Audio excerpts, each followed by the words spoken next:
Hello बच्चों, welcome to basic से start करें। मैं विकास गुप्ता महादेव की नगरी काशी से। आज हम अपनी क्लास में ज्योग्राफी के इम्पोर्टेंट टॉपिक्स को डिस्कस करेंगे और कल हमारी 2 क्लास शेड्यूल रहेगी। ठीक है, क्योंकि आपके 18 फेब से एग्ज़ाम शुरू हो रहे हैं तो आपको अधिक टाइम मिलेगा नहीं चैप्टर को रिवाइज करने में, इसलिए मैं अब सारे चैप्टर्स के जो क्रक्स हैं वो आपको दूंगा। तो आज भी शुरू करते हैं बेटा। हमारा पहला जो आता है टॉपिक कि सॉइल इरोजन क्या है, इससे रोकने के क्या तरीके हैं। तो सॉइल इरोजन तो क्या है?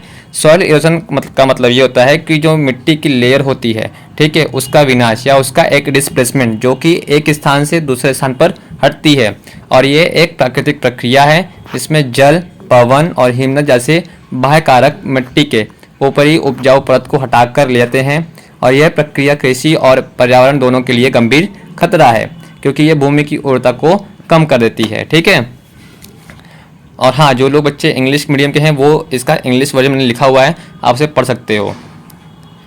ठीक है, तो मतलब कि सॉइल इरोजन मतलब होता है कि जब हवा, पानी जैसी एक्सटर्नल फैक्टर्स मिट्टी के लेयर्स को काटती रहती हैं या उसको डिस्प्लेसमेंट कर देती हैं, तो ये होता है सॉइल इरोजन।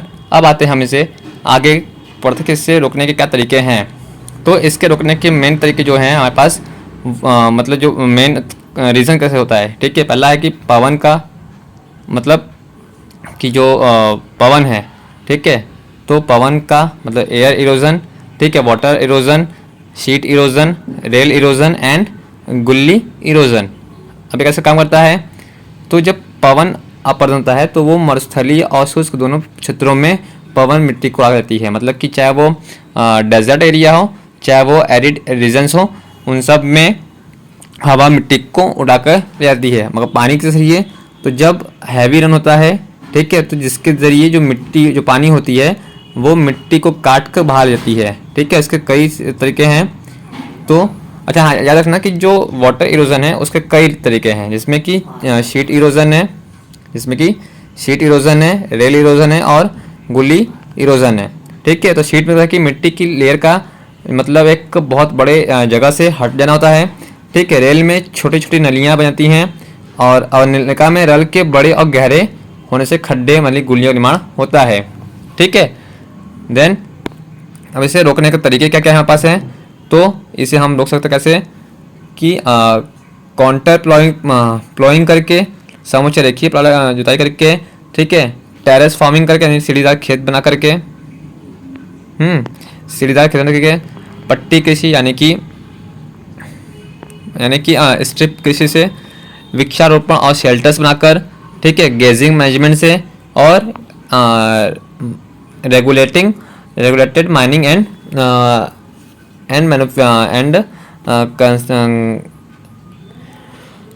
कंस्ट्रक्शन से। ठीक है,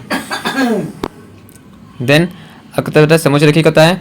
तो पहाड़ी ढलानों पर समुच्चय रेखाओं से समांतर जुताई करने से जल का बहाव धीमा होता है और मिट्टी का कटाव रुकता है। सीढ़ीदार खेत बनाकर, तो जहाँ पे तीव्र ढलान होती है, मतलब कि ढलान तेज होती है, वहाँ पे सीढ़ी बनाकर खेती करने से प्रवाह जल्दी नियंत्रित होता है और अपर्दन कम होती है। पट्टी के स्ट्रिप बनाकर, तो फसलों को उगाने के लिए पट्टियाँ बनती हैं जिसमें घास की पट्टी को उगाकर पवन द्वारा जनित बल को नियंत्रित, मतलब कि जहाँ पे घास है वहाँ एक लाइन बना करके, ठीक है, एक लाइन कर घास उगा दिए, तो जब हवा चलेगी तो मिट्टी कम कटेगी।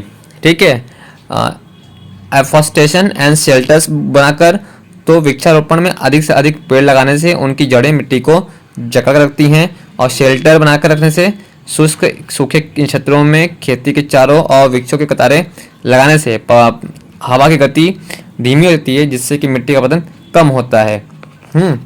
फिर आता है हमारा कि चारागाह प्रबंधन, कि पशुओं द्वारा अत्यधिक चराई यानी कि ओवर ग्रेजिंग को कंट्रोलिंग करना, क्योंकि इससे जो हमारा मतलब वनस्पति आवरण है वो हटता है। ठीक है, फिर रेगुलेटेड माइनिंग एंड कंस्ट्रक्शन, तो खनन और निर्माण कार्यों को नियमित नियमों के तहत करना ही सही होगा, जिससे कि आसपास की जो मिट्टी है वो अस्थिर न हो। ठीक है, फिर बेटा संसाधन नियोजन क्या है। ठीक है, इसे कैसे रोक सकते हैं। तो संसाधन नियोजन मतलब कहता है, पहले इसका देखते हैं कि संसाधन नियोजन का मतलब होता है कि संसाधनों के उपयोग की एक विवेकपूर्ण और वैज्ञानिक रणनीति यह संसाधनों की पहचान, मूल्यांकन, उपयोग और संरक्षण की एक प्रक्रिया है ताकि वे वर्तमान और भविष्य की पीढ़ियों की आवश्यकता को संतुलित रूप से पूरा कर सके। इन शॉर्ट कहा जाए तो संसाधनों का एक ऐसा नियोजन जिससे कि वर्तमान के साथ साथ भविष्य के लिए भी उसका प्रयोग आसानी से किया जा सके। ठीक है, और याद रखना कि जितने भी सवाल हैं ये सारे शॉर्ट, वेरी शॉर्ट और लॉन्ग में बनेंगे।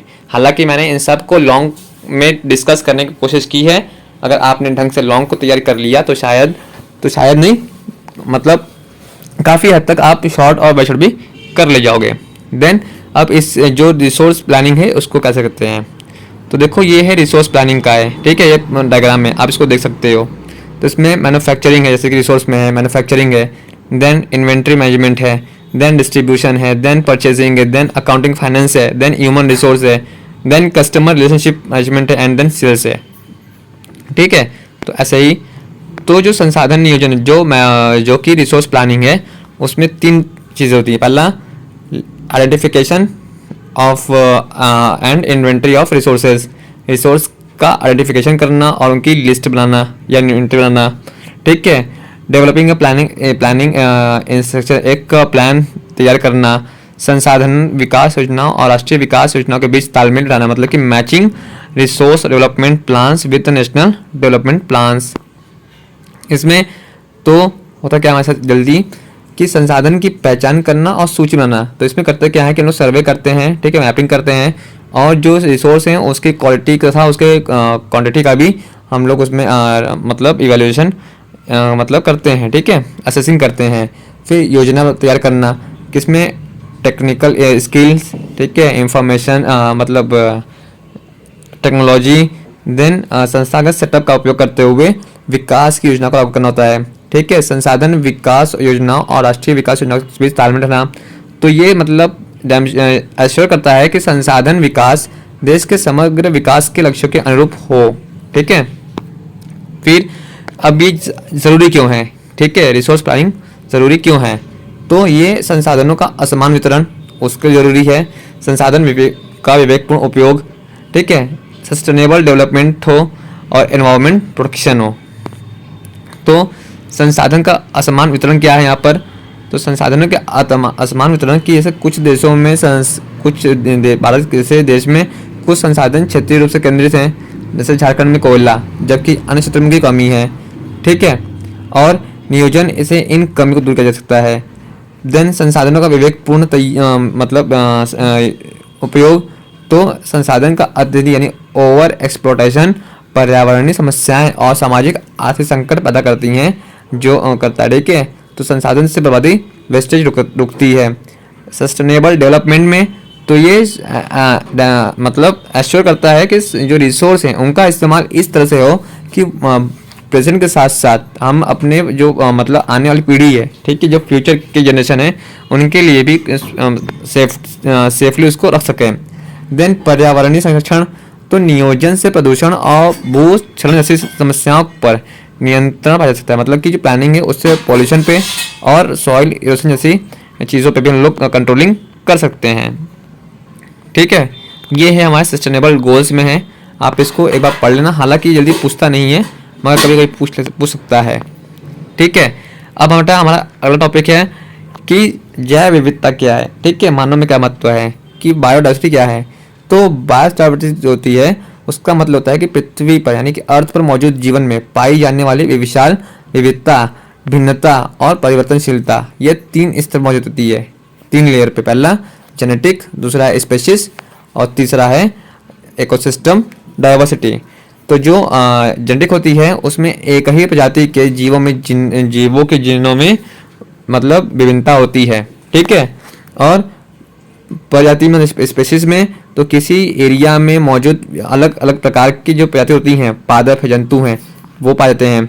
और जो इकोलॉजिकल होता है तो उसमें विभिन्न प्रकार के आवास, समुदाय और पारिस्थितिक प्रक्रिया जैसे कि जंगल, रेगिस्तान, नदियाँ, इन सबको इंक्लूड किया जाता है। ये था हमारा जैव विविधता। देन अब मानव जीवन में इसका क्या इम्पोर्टेंस है, तो जैव विविधता का मानव जीवन में के लिए अपरिहार्य और कई महत्वपूर्ण सेवाएं प्रदान करती है, जिन्हें पारिस्थितिक तंत्र सेवाएं इकोसिस्टम सर्विस करता है। ठीक है, इन्हें इकोसिस्टम सर्विस कहा जाता है। और यदि जैव विविधता का ह्रास होता है, मतलब कि बायोडाइवर्सिटी का डिक्लाइंस होता है, तो ये सभी सेवाएं खतरे में पड़ जाती हैं, जिससे मानव अस्तित्व पर सीधा खतरा उत्पन्न होता है। ठीक है, इसलिए जैव विविधता ज़रूरी है और ये है हमारा इकोसिस्टम का तरीका। ठीक है, देन अब आता है कि जो जैव विविधता उसका महत्व क्या है। तो इसके जो होते हैं, पहला है पोषण और खाद्य स्तर कि मतलब मानव आहार का लगभग 80% किससे होता है, प्लांट पर होता है। जंतु, मछली, सूक्ष्मजीव भी पोषण का स्रोत होते हैं। फसल की किस्मों में आनुवांशिक विविधता खाद्य सुरक्षा निश्चित करती है। ठीक है, फिर आता है मेडिसिन में, तो पारंपरिक और आधुनिक चिकित्सा के लिए कई दवाइयाँ सीधे पौधे, जंतुओं और सूक्ष्मजीवी से प्राप्त होती हैं। उदाहरण सिकोना से कुनैन और डिजिटिलेंस से हृदय रोग की दवा बनती है। ठीक है, एनवायरनमेंट से तो जलवायु विनियम वन कार्बन डाइऑक्साइड अवशोषित कर, ठीक है, ये कहता है कि अवशोषित कर जलवायु को स्थिर रखते हैं। जल चक्र का नियमन वन वर्षा लाते हैं और भूमिगत जल को रिचार्ज करते हैं। ठीक है, परागण पॉलिनेशन कीट, पक्षी, चमगादड़ फसलों के उत्पादन के लिए आवश्यक परागण करते हैं।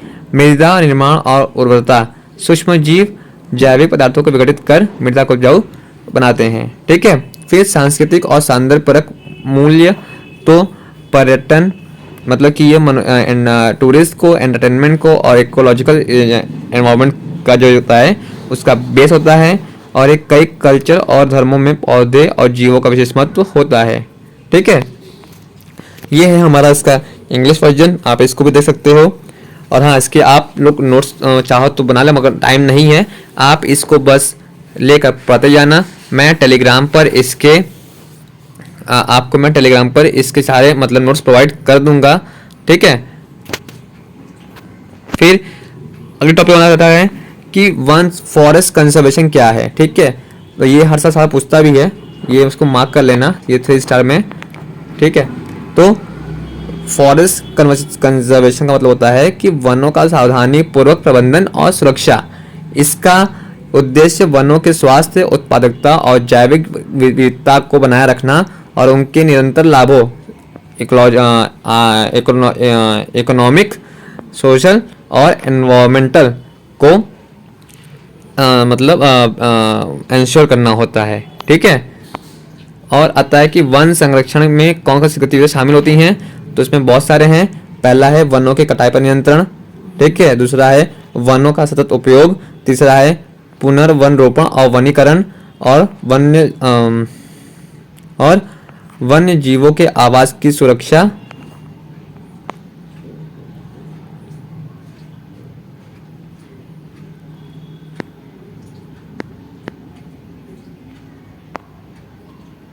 और वनों की कटाई पर नियंत्रण, वनों का सतत उपयोग, पुनर्वनरोपण और वनीकरण, वन्य जीवों के आवास की सुरक्षा और वन अग्नि और रोगों से सुरक्षा।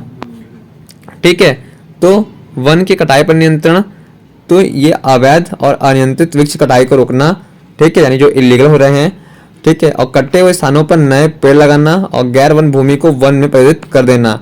वन्य जीवों की आवास पर सुरक्षा, तो वन केवल पेड़ नहीं है बल्कि कई जीवों का घर भी है जिनकी सुरक्षा सुनिश्चित करना है। ठीक है, वन अग्नि और रोग सुरक्षा, यानी आग और बीमारी से वन को, जंगल को बचाना। वनों का सतत उपयोग यानी सस्टेनेबल यूज ऑफ फॉरेस्ट, तो लकड़ी और अन्य वन उत्पादनों का उपयोग कर इस प्रकार करना कि वन की उत्पादकता में कोई भी नेगेटिव इफेक्ट न पड़े। ठीक है, देन अब आता है क्लासिफिकेशन ऑफ फॉरेस्ट। ठीक है, तो जो वन होते हैं उनको हम लोगों ने मुख्यतः 3 भागों में बांटा हुआ है। ठीक है, और बात भी कर सकता है क्यों, तो जो हमारे वन हैं वो करीब 5 प्रकार के हैं। उष्ण tropical evergreen forest, tropical evergreen forest. ठीक है, ट्रॉपिकल डेसिडियस फॉरेस्ट और ट्रॉपिकल सॉन forest, mountain forest and mangrove forest. इसमें क्या होता है कि ये हर साल मतलब घने वने रहते हैं। ठीक है, ये हर साल हरे भरे होते हैं और बहुत स्तरीय होते हैं। यहाँ पे जो 200 मीटर से अधिक वर्षा होती है और यहाँ पे मनोगनी, एबोनी, रोजूर ऐसे पेड़ मिलते हैं। यह पश्चिमी घाट में, अंडमान निकोबार में और असम का ऊपरी हिस्से पाया जाता है। ठीक है, और जो ट्रॉपिकल डेसिडुअस है, ठीक है, अब कहते हैं कि जो ट्रॉपिकल डेसिडुअस है तो ये इन्हें मानसूनी वन भी कहते हैं। ये शुष्क ग्रीष्म ऋतु में पत्ते कहते हैं। ठीक है, और यहाँ पे जो पेड़ मिलते हैं वो सागौन है, साल है, शीशम है। भारत में सबसे बड़ा जंगल यही है। इसका जो इलाका है वो मध्य प्रदेश है, उत्तर प्रदेश, बिहार है, झारखंड, छत्तीसगढ़ और महाराष्ट्र है। देन उष्णकटिबंधीय कटीले वन यानी कि ट्रॉपिकल थॉर्न फॉरेस्ट, यहाँ पे जो बारिश होती है वो 70 सेंटीमीटर से कम होती है। जो वृक्ष की जड़ होती है वो लंबी और तने मांसल यानी कि सक्सटेनेट होते हैं।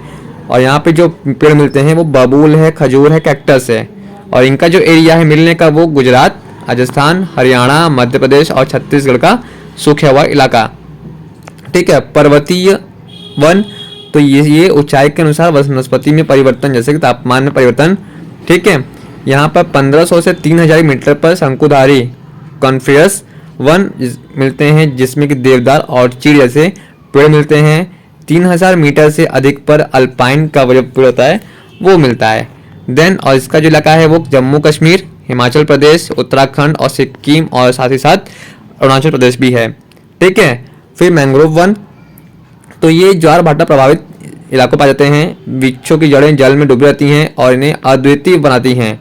अब यहाँ पर जो से मोस्ट इम्पॉर्टेंट है पेड़ वो होता है सुंदरी का पेड़ है। और इसका जो एरिया है वो गंगा, महानदी, कृष्णा, गोदावरी, कावेरी नदी के डेल्टा क्षेत्र जिसमें कि सुंदरबन जो है सबसे बड़ा डेल्टा क्षेत्र है। ठीक है, और ये इसका इंग्लिश वर्जन है, आप इसको देख सकते हो। ठीक है, देन अब आता है कि अगर हम इनका क्लासिफिकेशन करें as based on administration and management तो ये 3 होते हैं। पहला होता है आरक्षित वन। ठीक है, पहला होता है हमारा आरक्षित वन, दूसरा आरक्षित वन और तीसरा अवर्गीकृत वन, अनक्लासिस्ड। तो आरक्षित होता है इसमें कि नियम कुछ होते हैं कि इन वनों में लकड़ी काटने और चराई पर पूरा रिस्ट्रिक्शन होता है। ठीक है, क्योंकि ये सर्वाधिक मूल्यवान माने जाते हैं। रक्षित वन तो इनमें लकड़ी काटने और चराई की अनुमति होती है लेकिन कठोर नियम के साथ ताकि वन को कोई नुकसान न पहुंचे। ठीक है, अवर्गीकृत में ये वन सरकार और निजी व्यक्तियों के लिए स्वामित्व में होते हैं। यहाँ से लकड़ी काटना, चराई करना सरकार द्वारा निर्धारित नियमों के अधीन होता है। ठीक है, मतलब आरक्षित होगा तो यहाँ पे बहुत सारे रिस्ट्रिक्शंस होंगे, कुछ काम नहीं पाएगा। रक्षित में थोड़ी सी ढील दी होती है मगर वहाँ पे कुछ नियम कानून को मानना पड़ता है। ठीक है, अवर्गीकृत में, अनक्लास्ड में तो ये प्राइवेट और मतलब इंडिविजुअल्स एंड गवर्नमेंट दोनों के लिए होते हैं मगर यहाँ पे भी कुछ नियम का पालन करना पड़ सकता है। देखो आती बात तुम्हारा कि चिपको मूवमेंट। तो चिपको मूवमेंट कहता है कि ये एक ऐसा मतलब नॉन वायलेंट मूवमेंट था जिसमें कि लोग सामाजिक grass root social ecological movement थे जिसकी शुरुआत 1970 में हुई थी और जो भारत के उत्तराखंड में की गई थी। ठीक है, और यह आंदोलन उस समय इसलिए होता क्योंकि उस समय जो जंगल थे वो बहुत तेजी से कट रहे थे। ठीक है, और आपने भी हाल में सुना होगा कि मतलब हैदराबाद जो होती है, हैदराबाद बोलते हैं ना कि लंग्स ऑफ इंडिया, तो सेम चीज़ थी। ठीक है, अब इसका क्या था कि इसमें जो मतलब जो मेन चीज़ था कि इसका मतलब होता है कि चिपक जाना या गला लेना। इसका जो मतलब काम था तो गांव आंदोलन में गांव के लोग विशेषकर महिलाएं ठेकेदार द्वारा पेड़ काटने से रोकने के लिए पेड़ों से चिपक जाती थी, उन्हें चारों ओर से घेर लेती थी और उनकी अपनी ज़मीन और आजीविका के लिए पेड़ के साथ उनके इतने गैरसमझ को दिखाता है। अब थे इसमें कांग्रेस के प्रमुख नेता थे तो सुंदरलाल बहुगुणा। ठीक है, इन्होंने पारिस्थितिकी स्थायी अर्थव्यवस्था है का नारा दिया और इस आंदोलन में राष्ट्रीय और अंतर्राष्ट्रीय पहचान दिलाई थी। चंडी प्रसाद भट्ट तो यह आंदोलन उन्हीं के दसोली ग्राम स्वराज संघ में DGSS संस्था से मोटिवेटेड था। गौरा देवी इस आंदोलन की पहली संगठित महिला का प्रतिरोध की नेता थी। ठीक है, आप इसको भी देख लेना। ठीक है, तो आप इसको भी देख लेना। देन इस क्या हुआ ना, तो इसकी सफलता के परिणाम स्वरूप केंद्र सरकार ने 1980 में एक हिमालयी क्षेत्रों में 15 साल के लिए एक कमर्शियल ग्रीन फीलिंग द के नाम से, ठीक है, एक कटाई पर एक रिस्ट्रिक्शन लगा दिया। ठीक है, देन अब आता है बेटा कि forest wild life conservation and forest and wild life conservation क्यों जरूरी है। तो जंगल और वन्य जीव जंतु पृथ्वी के पारिस्थितिक तंत्र का एक अभिन्न हिस्सा है। इनका संरक्षण निम्न कारणों से बहुत ज़रूरी है। क्यों? तो इनका इसलिए क्योंकि पहला, इकोलॉजिकल बैलेंस के लिए, ठीक है, फॉर इकोनॉमिक इम्पोर्टेंस के लिए, आर्थिक महत्व के लिए, ठीक है, जलवायु परिवर्तन बचाव के लिए और नैतिक और सौंदर्य परक मूल्य के लिए। ठीक, देन अब आता है कि अगर हम इनकी बात करें कि पारिस्थितिक संतुलन के लिए, तो फूड चेन को बनाए रखने के लिए, ठीक है, हर एक जीव खाद्य श्रृंखला में एक विशिष्ट स्थान रखता है। एक भी प्रजाति के विलुप्त होने से पूरी चेन डिस्टर्ब हो सकती है। इकोलॉजिकल सर्विस के लिए, तो वन्य जीव परागण जैसे मधुमक्खियाँ, बीज फैलाव जैसे पक्षी, सफाई जैसे गिद्ध और मृदा उर्वरता जैसे केंचुआ की जैसी महत्वपूर्ण सेवाएं प्रदान करते हैं। ठीक है, जल और वायु का शुद्धिकरण, कार्बन डाइऑक्साइड को ऑब्जर्व करके ऑक्सीजन को रिलीज करते हैं जो जल चक्र को बनाए रखते हैं। ठीक है, ये देखो इनका इंग्लिश में है, आप इसे भी कर लेना। ठीक है, देन ये से देखो ना, ये ना पॉलिटिकल तो है नहीं इन्हें, तो ये क्या है, ये मतलब फूड चेन का ही एक तरीका है।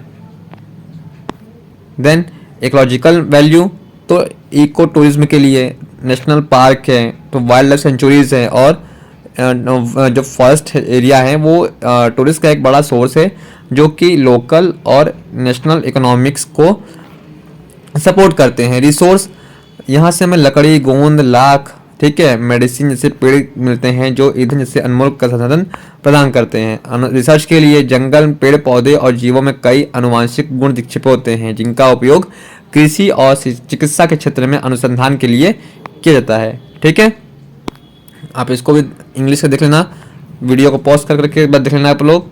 ठीक है, देन नैतिक और सौंदर्य, एथिकल एंड एस्थेटिक वैल्यू के लिए, तो मानव का नैतिक दायित्व है कि वह अन्य सभी प्रजातियों के अस्तित्व को सुनिश्चित करें। जंगल और वन्य जीवों का प्राकृतिक सौंदर्य मानव मन को शांति और प्रेरणा प्रदान करता है। ठीक है, देन जलवायु परिवर्तन से बचाव। ठीक है, तो वन पृथ्वी के सबसे बड़े कार्बन सिंक हैं। वनों का संरक्षण कार्बन उत्सर्जन पे कार्बन इमिशन को कंट्रोल करने में डायरेक्टली हेल्प करता है। इसलिए इनका मतलब कंजर्वेशन ज़रूरी है। तो अब बताए कंक्लूजन, तो वन्य और वन्य जीव संरक्षण केवल इन जीवों को बचाने का कार्य नहीं है बल्कि मानव जीवन की मूलभूत आवश्यकताओं और पृथ्वी के स्वस्थ अस्तित्व को सुनिश्चित करने का आधार है। इसलिए हमें वाइल्ड लाइफ सेंचुरीज को और फॉरेस्ट को सेव करना इंपॉर्टेंट है। अब आता है वाटर स्कैर्सिटी क्या है। तो जल दुर्लभता का अर्थ होता है कि किसी भी क्षेत्र में आवश्यकता के मुकाबले जल संसाधनों की कमी, यानी जितनी उसकी नीड है उससे कम। यह एक ऐसी सिचुएशन है जहां पर किसी इलाके में पॉपुलेशन की मांग को पूरा करने के लिए एनफ प्योर वाटर नहीं अवेलेबल होता है। ठीक है, अब इसका क्या है, इसके दो हैं कि एक गुणात्मक दुर्लभता और एक मात्रात्मक, यानी कि क्वांटिटेटिव एंड क्वालिटेटिव। तो अभी जो होता है क्वांटिटेटिव जो होती है वो तब होती है कि जब डिमांड अधिक हो, यानी कि किसी क्षेत्र में बड़ी और बढ़ती हुई जनसंख्या के कारण जल की मांग आपूर्ति से अधिक होती है। सूखा और कम वर्षा, तो प्राकृतिक रूप से या कम या अनियमित वर्षा के कारण। ठीक है, अत्यधिक उपयोग, सिंचाई, उद्योग, शहरीकरण के लिए भूजल का दोहन, ये है इसके स्कैर्सिटी के कारण। देन गुणात्मक यानी क्वालिटेटिव, तो ये तब होता है कि जब वाटर पॉल्यूशन या खराब क्वालिटी के कारण यूज ना हो। पहला था पॉल्यूशन, जिसमें कि इंडस्ट्रियल वेस्टेज, ठीक है, एग्रीकल्चर केमिकल्स, ठीक, और घरेलू सीवेज को सीधे पानी में बहा देते हैं। दूसरा है स्वास्थ्य का जोखिम कि पॉल्यूटेंट वाटर का इस्तेमाल करने से गंभीर बीमारी होती है, जैसे कि हैजा है, टाइफाइड है, जैसे रोग पैदा होते हैं और ये जल उपयोग योग्य नहीं रहते हैं। ठीक है, इसीलिए देन देखो ना, जैसे कि कंपनी से वेस्टेज निकल रहा है या कैसे निकल रहा है सीधे पानी में, तो ये गंदा करेगा और दिक्कत करेगी। देन अब इसके जो रीज़न है, पहला है बढ़ती हुई जनसंख्या है, वाटर का अनइक्वल डिस्ट्रीब्यूशन है, ठीक है, सिविलाइजेशन एंड इंडस्ट्रियलाइजेशन का कारण, ठीक है, क्लाइमेट चेंज के कारण, और जो बरसात होती है उसमें मतलब डिसकंटिन्यूटी। तो यही है हमारा पूरा पूरा पढ़ लेना आप। देन अब आता है मल्टीपर्पज़ प्रोजेक्ट होता क्या है। तो मल्टीपर्पज़ प्रोजेक्ट का मतलब होता है कि ये एक साथ कई सारे टारगेट गोल्स को, ऑब्जेक्ट को लेके चलती है, ठीक है, और पूरा करने रहती है। इसमें नदी पर बांध बनाकर जल के बहाव को नियंत्रित कर देता है। ऐसी परियोजनाएं भारत में विकास के मंदिर के रूप में प्रसिद्ध हुई थी, और ये जवाहरलाल नेहरू ने कहा था कि बहुउद्देशीय परियोजना जो है वो एक ऐसी नदी घाटी परियोजना में से एक होती है जो सीधे एक साथ कई सारे टारगेट को मतलब ऑब्सेस करती हैं। और इसमें होता है कि हम लोग नदी पर एक बांध बनाकर उसके जो वाटर का जो वेव है, जो उसकी लहरें हैं, उसका जो स्पीड है, उसको कंट्रोल करते हैं। देन इसके प्रमुख उद्देश्य क्या है कि जल विद्युत उत्पादन करना, बाढ़ को कंट्रोल करना, सिंचाई के लिए उपलब्ध करना पानी को, पीने के पानी की सप्लाई देना, ठीक है, फिशिंग के लिए, और इंटरनल इनलैंड नेविगेशन के लिए, हाँ, और टूरिस्ट एंड एंटरटेनमेंट के लिए। जैसे कि भाखड़ा नांगल बांध एग्जाम्पल तौर पे देखा जाए कि भाखड़ा नांगल बांध सतलुज नदी पर दामोदर घाटी परियोजना दामोदर नदी पर बनाई गई है, ठीक है। देन आता है इनके जो हमारे बेनिफिट्स क्या हैं। तो आर्थिक विकास, अगर जब जल विद्युत होते हैं प्रदूषण मुक्त और सस्ती ऊर्जा का उत्पादन जो उद्योगों और कृषि के लिए महत्वपूर्ण है, जो उद्योगों और कृषि के लिए महत्वपूर्ण है। सिंचाई, सूखा के क्षेत्रों को पानी मिलने, कृषि उत्पादन और किसानों की आय में वृद्धि के लिए। डिजास्टर मैनेजमेंट में बाढ़ में मतलब नियंत्रित बांध अतिरिक्त पानी को रोककर निचले इलाकों में विनाशकारी बाढ़ से सेव करते हैं। सूखा राहत यानी कि नहरों के माध्यम से सूखे के समय पानी उपलब्ध किया जाता है। देन सामाजिक यानी सोशल के बारे में, तो पीने का पानी मतलब शहरी और ग्रामीण क्षेत्रों को स्वच्छ और नियमित पानी पीने के सप्लाई होती है। रोजगार निर्माण और मैनेजमेंट के दौरान, और इसके साथ ही साथ टूरिस्ट से स्थानीय लोगों को रोजगार मिलता है, ठीक है। अन्य लाभ, फिशिंग के लिए बांध के जलाशय में मत्स्य पालन को मिलता है। टूरिस्ट के लिए जलाशय और आसपास के क्षेत्रों को मतलब टूरिस्ट को आकर्षित करते हैं, ठीक है। और ये मैंने यही सेम चीज़ इसमें लिखा हुआ है, इंग्लिश में भी है, आप देखो, इसको पढ़ो। देन अब इसके मतलब कि नुकसान क्या है हमारे पास, ठीक है, किसके नुकसान क्या है। तो पर्यावरणीय क्षति यानी कि वनस्पति का विनाश होगा अगर बांध के जरिए मतलब हम लोग अगर बांध का निर्माण और जलाशय बनाने के लिए बड़े वनों को क्षेत्रों को जलमग्न करना पड़ता है, ठीक है, जिससे कि बायोडायवर्सिटी का नुकसान होता है। वन्य जीवों का आवास चेंज होता है, ठीक है, अब खत्म होते हैं।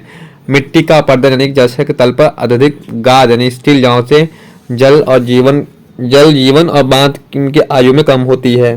देन विशेषता इसके सामाजिक विस्थापन, लोगों का विस्थापन यानी कि डिस्प्लेसमेंट। बांध के निर्माण स्थल और जगमग्न होने वाले क्षेत्रों में बड़ी संख्या में स्थानीय लोग, ठीक है, को जबरन हटना पड़ता है। उनके पास सामाजिक सांस्कृतिक ताने बाने का प्रभाव पहुंचता है, मतलब कि जो उनका कल्चर है वो भी उस पर मतलब वो होता है, डिस्टर्ब होता है, ठीक है। नदी और जलीय जीवन पर प्रभाव यानी कि अगर नदी का प्राकृतिक बहाव रुकना, हाँ, बांध नदी के प्राकृतिक प्रभाव को खंडित कर देते हैं, जिससे कि नदी का जलीय जीवन विशेष रूप से मछली का प्रवास बाधित होता है। नदी तल का अत्यधिक गादीकरण, देन भूकंप और लैंडस्लाइड खतरा, अगर जलाशय भारी वजन के आसपास के क्षेत्र में, ठीक है, भूकंप आता है, रिजर्वायर इंडस्ट सेस्मिसिटी, तो भूस्खलन को बढ़ सकता है, ठीक है। अब आता है बेटा हमारा अगला क्या है कि गेहूं की खेती के लिए उपयुक्त, ठीक है, तो अगर ये बात सवाल पूछा भी गया है, ये भी मोस्ट इम्पॉर्टेंट है हमारे लिए। आप कमेंट में बोलना कि आपको कौन से टॉपिक समझ में नहीं आए हैं या क्लियर हो चुके हैं, ठीक है। तो गेहूं की खेती के लिए उपयुक्त भौगोलिक परिस्थितियां, तो हमें इसके लिए दो देखो, जो गेहूं होता है, वीट होता है, ठीक है, जो वीट होता है गेहूं, जो वीट है गेहूं, ठीक है, भारत की दूसरी सबसे बड़ी महत्वपूर्ण अनाज की फसल है। यह मुख्य रूप से रबी की ही फसल है, ठीक है। अब होता है क्या कि पहला चीज तो हमारे पास होना चाहिए था, हाँ, कि टेम्परेचर। इनका सही समय होता है बोने का अक्टूबर नवंबर में, 10 से 15 डिग्री का ठंडा मौसम। पकने का समय फरवरी से अप्रैल, यानी कि 20 से 25 डिग्री गर्म और धूप वाला मौसम। रेनफॉल 50 से 100 मीटर, ठीक है, के बीच एनुअल चाहिए। कम वर्षा क्षेत्रों में सिंचाई जरूरी है। मिट्टी कैसी होनी चाहिए? दोमट यानी फर्टाइल लेमी सॉइल चाहिए, जो सबसे बेस्ट होती है। चिकनी मिट्टी भी सबसे अच्छी होती है, जिसमें जल निकासी ड्रेनेज की अच्छी व्यवस्था हो। और टोपोग्राफी, खेती के लिए सपाट मैदानी क्षेत्र उपयुक्त थे, जहाँ आधुनिक मशीनों का इस्तेमाल करके आसानी से खेती की जा सके, ठीक है।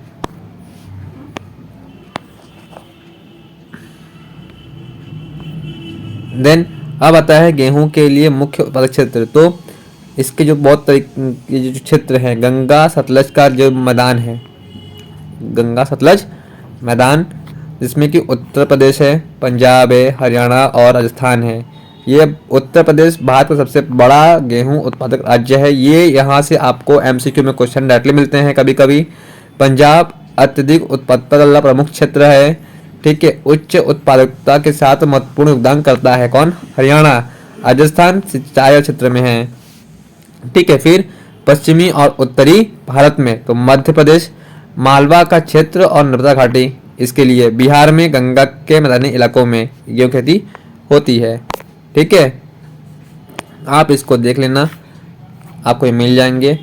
देन अब आता है नॉन मेटालिक मिनरल्स किसे कहते हैं, इसके नाम बताइए। आपको ये पूछता भी है, आपको ये शायद एमसीक्यू में मिल जाए, ठीक है, या मैपिंग में मिल जाए। तो नॉन मेटालिक कहते हैं कि वो खनिज होते हैं जिनके खनन, ठीक है, ये वे मिनरल्स होते हैं जिनके खनन में कोई धातु मतलब कोई मेटल प्राप्त नहीं होती है। ऐसे खनिज तत्वों या रासायनिक यौगिक से बने होते हैं जिनमें धातुई चमक, आघातवर्धनीयता मतलब मैलेबिलिटी और डक्टिलिटी जैसे गुण नहीं होते, ठीक है। अब इनके नाम क्या हैं? ऐसे इसको देखो, विशेषता क्या है कि ये हमेशा इग्नियस एंड सेडिमेंट्री रॉक्स के बजाय, मतलब इग्नियस एंड मेटामॉर्फिक रॉक्स के बजाय सेडिमेंट्री रॉक्स में मिलते हैं, ठीक है। इनमें धातु की चमक यानी कि मेटल की चमक नहीं होती। ये ब्रिटल यानी कि भंगुर होते हैं, पीटने पर टूट सकते हैं। ये ऊष्मा और विद्युत के पुअर कंडक्टर होते हैं, ठीक है, इनकी विशेषता होती हैं। अब देखो इनके नाम और कहाँ मतलब यूज़ होते हैं ये तो, ठीक है, कि इनके नाम और कहाँ यूज़ होते हैं। तो ईंधन में होता है, खनिज में कोयला है, पेट्रोलियम है और नेचुरल गैस है। तो ये ऊर्जा उत्पादन यानी कि ताप, विद्युत और परिवहन होते हैं। निर्माण में तो चूना पत्थर, लाइमस्टोन एंड डोलोमाइट जो सीमेंट इंडस्ट्री में और आयरन इंडस्ट्री में काम आते हैं। विद्युत और इंसुलेशन में तो अभ्रक माइका है, विद्युत उपकरण और इलेक्ट्रॉनिक उद्योग में इंसुलेटर के रूप में काम करते हैं। अन्य तो जैसे जिप्सम है, पोटाश है, सल्फर है और नमक है। तो ये उर्वरक में, प्लास्टर ऑफ पेरिस में, रासायनिक उद्योग में काम आते हैं, ठीक है। इसको आप पढ़ लेना एक बार, इंग्लिश के बच्चों, सेम कंटेंट है, कोई वो नहीं है। देन आता है पॉल्यूशन के बारे में। तो एनवायरमेंट पॉल्यूशन क्या है? तो पर्यावरण क्या है? तो पर्यावरण का मतलब है कि जो पर्यावरण के घटक है, वायु, जल, भूमि, इसमें अवांछनीय पदार्थ यानी कि ऐसे तत्व जो कि पॉलिनेटिंग का काम करते हैं, इनका एंट्री हो जाए और जिसके कारण प्राकृतिक मतलब नेचुरल बैलेंस बिगड़ता है और मानव जीवन यानी ह्यूमन लाइफ के साथ साथ जितने भी चीज़ें हैं सब पे हार्मफुल इफेक्ट पड़ता है। वो होता है पर्यावरण प्रदूषण यानी कि एनवायरमेंटल पॉल्यूशन। इसके मुख्य प्रकार क्या हैं? चार होते ही हैं मेन, वायु प्रदूषण, जल प्रदूषण, भूमि प्रदूषण और ध्वनि प्रदूषण, मतलब कि air, water, soil and noise pollution. ठीक है, अब देखो ये पॉल्यूशन के टाइप्स है, आप इसको देख लेना अगर देखना चाहो तो। ठीक है, देन अब आता है कि उद्योगों के। ठीक है, अब मुझे लगता नहीं है कि आपको इन सब के बारे में, चाहे वायु की, चाहे मतलब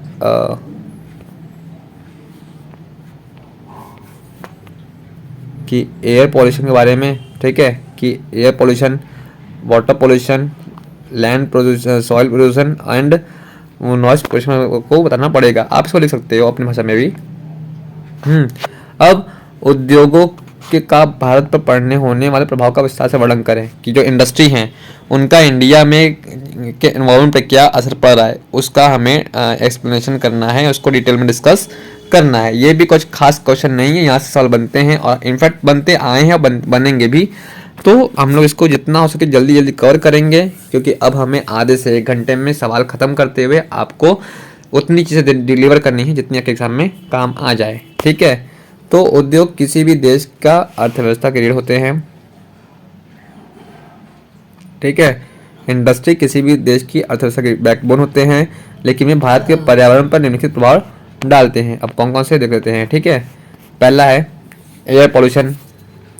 ठीक है, तो उत्सर्जन, इमिशन, जिसमें कि ताप विद्युत प्लांट, ठीक है, हीट इलेक्ट्रिक प्लांट, कोयला दहन, सीमेंट इंडस्ट्री में, कार्बन डाइऑक्साइड में, sulphur dioxide, carbon monoxide, nitrous oxide जैसे विषैले गैसों का उत्सर्जन करते हैं।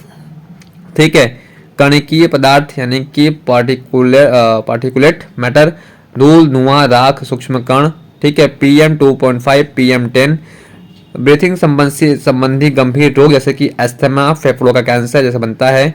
ठीक है, acid, then sulphur dioxide, nitrous oxide atmosphere में वाटर वेपर में से मिलकर सल्फ्यूरिक और नाइट्रिक एसिड बनाते हैं, जिसमें कि एसिड होता है और जो इमारतों और मिट्टी और जल जीवन को नुकसान पहुंचाती है। ठीक है, ये है हमारा एयर पॉल्यूशन का। एयर पॉल्यूशन हमारा ये है, आप इसको पढ़ लेना। देन वाटर पॉल्यूशन, तो इंडस्ट्रियल इफ्लुएंस, ठीक है, विषैले रसायन, तापीय थर्मल पॉल्यूशन। तो औद्योगिक रिसाव का मतलब करता है बेटा कई उद्योग विशेषकर कपड़ा, चमड़ा, रसायन, कागज उद्योग और बिना उपचारित किए गए अवशिष्ट जल की नदियों में, झीलों और भूजल में छोड़ते हैं। ठीक है, विषैले पॉइजनस केमिकल, ये भारी धातु में जैसे सीसा है, कैमेडियम में, पारा है और रसीले कार्बनिक रसायन होते हैं जो जल जीवन को नष्ट करते हैं और मानव स्वास्थ्य यानी कैंसर, तंत्रिका संबंधी विकार को गंभीर रूप से प्रभावित करते हैं। थर्मल पॉल्यूशन, जब बिजली संयंत्र या उद्योग से गर्म पानी नदी में छोड़ा जाता है तो यह नदी के पानी के तापमान को इंक्रीज करता है, जिससे कि जलीय जीवों का जीवन संकट में पड़ जाता है। ठीक है, देन सॉइल में या लैंड में, तो सॉलिड वेस्ट में, रिसाव यानी कि लीकेज में। ठीक है, तो कचरा, राख, खनन, अवशिष्ट खले डंप में किए जाते हैं, खुले में डंप करते हैं, जिससे मिट्टी की गुणवत्ता खराब होती है और वह कृषि के लिए अनुपयोगी हो जाती है। रिसाव में अवशिष्ट डंपिंग साइटों पर से रसायन रिस कर भूजल को दूषित करते हैं, जिसे लीचिंग कहते हैं। देन ये देखो लैंड यानी कि सॉइल का भी है, पॉल्यूशन का भी है, पढ़ लेना इसको एक बार। देन नॉइस में, तो मशीनरी, जाहिर सी बात है जहाँ पे आवाज़ आती है बहुत ज़्यादा। ठीक है, ये जो बहुत शोर करते हैं, इसका शोर की श्रमिक और आसपास रहने लोगों में सुनने की क्षमता को बहुत हानि पहुँचती है, तनाव बढ़ता है और अंतःकरण बनता है। देन निष्कर्ष कि इंडस्ट्री का विकास तो जरूरी है, लेकिन इसके नकारात्मक पर्यावरणीय प्रभाव को कम करने के लिए सख्त पर्यावरण नियम, अपशिष्ट जल का उपचार, ट्रीटमेंट और स्वच्छ और प्रौद्योगिकी जरूरी है। ठीक है, अब आपको हम मिलते हैं अपनी अगली क्लास में। तब तक के लिए ऑल द बेस्ट, आपका एग्ज़ाम अच्छा हो, आप लोग खूब आगे बढ़ें। ठीक है, मिलते हैं अपनी अगली क्लास में और कोशिश करूँगा कि कल की क्लास थोड़ी लंबी चले और आपको भी पढ़ने मज़ा आए। Thank you so much.